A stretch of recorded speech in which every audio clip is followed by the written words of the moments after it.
మీరు daily AC use చేస్తున్నారా? అయితే మీకు ఇన్కమ్ ట్యాక్స్ డిపార్ట్మెంట్ నుంచి నోటీస్ పంపిస్తారు. Hi, I'm CA Pradeep Kumar and I simplify taxes. Confuse అయ్యారా?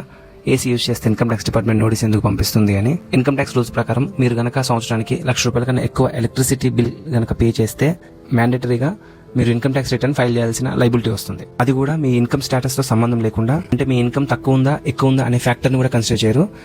మ్యాండేటరీగా మీరు ఇన్కమ్ ట్యాక్స్ రిటర్న్ వేయాల్సి వస్తుంది. అండ్ వన్స్ మీరు కనుక ఇన్కమ్ ట్యాక్స్ రిటర్న్ వేస్తే మీరు ఎర్న్ చేసే ప్రతి రూపాయిని డిస్క్లోజ్ చేయాల్సి ఉంటుంది.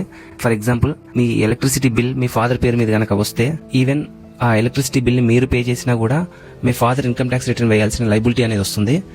అండ్ వన్స్ రిటర్న్ వేయాల్సిన లైబిలిటీ కనుక అరైజ్ అయితే మీ ఫాదర్ ఇన్కమ్ సోర్సెస్ మొత్తాన్ని డిస్క్లోజ్ చేయాల్సి ఉంటుంది, ఇంక్లూడింగ్ మీ ఫాదర్ కి మీరు పంపించే గిఫ్ట్ అమౌంట్ తో సహా డిస్క్లోజ్ చేయాల్సి ఉంటుంది. మీకు డౌట్ వచ్చిందా డిపార్ట్మెంట్ ఈ ట్రాన్సాక్షన్స్ ని ఎందుకు ట్రాక్ చేస్తుందని? సింపుల్, హై వాల్యూ ఎక్స్పెండిచర్ ని స్పెండ్ చేసే ప్రతి ఒక్క పాన్ కార్డ్ ని ట్రాక్ చేస్తుంది డిపార్ట్మెంట్. ఈ ఎలక్ట్రిసిటీ బిల్ కన్జంప్షన్ డీటెయిల్స్ మొత్తాన్ని డిస్కమ్ కంపెనీస్ డిపార్ట్మెంట్ కి ఇచ్చేస్తాయి. అండ్ ఇదే విధంగా ఇంకొక హై వాల్యూ ట్రాన్సాక్షన్ కూడా ఉంది, ఫారెన్ ట్రిప్స్ గురించి. అందులో కూడా మీరు లిమిట్ క్రాస్ చేస్తే ఇన్కమ్ ట్యాక్స్ రిటర్న్ వేయాల్సిన లైబిలిటీ వస్తుంది. అది మీకు నేను నెక్స్ట్ రీల్ లో మెన్షన్ చేస్తాను. మళ్ళీ కొత్త కాన్సెప్టా? ఊపిరి పీల్చుకోవడం కూడా టైం ఇవ్వట్లేదురా. Follow this channel for more tax updates. Thank you.